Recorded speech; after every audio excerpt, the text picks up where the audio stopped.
সব তাফসিরে এসেছে ওয়ারাফা'না লাকা যিকরাক হাইসুমা যুকিরতু যুকিরতা মাই। নবী হে, আপনার মর্যাদা আমি এত বাড়িয়েছি, যেখানেই আমার নাম ওখানেই সাথে সাথে আপনার নাম পড়েন সুবহানাল্লাহ।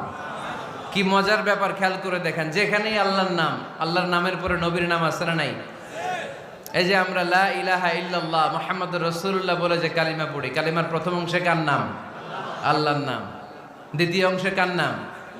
বিষ্ণু ঈসা ইসলামের নাম। আজানের শুরুতে আল্লাহর বরত্বের ঘোষণা, তারপরে আমার নবীর রিসালাতের ঘোষণা আছে না নাই? তারপরে নামাজের শুরুতে যে একামত দেয়, ওখানে নবীর নাম আছে না নাই? আল্লাহু আকবার, আল্লাহু আকবার, আশহাদু আন লা ইলাহা ইল্লাল্লাহ, আশহাদু আন্না মুহাম্মাদার রাসূলুল্লাহ। সুবহানাল্লাহ পড়ে। শুরুতে আল্লাহর বড়ত্ব, আল্লাহ যে এক অদ্বিতীয়, তিনি ছাড়া ইলাহা নাই, এটার ঘোষণা। এরপরে আমার নবীর ঘোষণা আছে না নাই? তারপরে যে তাশাহুদ পড়ি, ওখানে নবীর নাম আছে না নাই? 104টা আসমানি কিতাব, প্রতিটা আসমানি কিতাবে বিশ্ব নবীর আগমনের সুসংবাদ উল্লেখ করেছেন কে?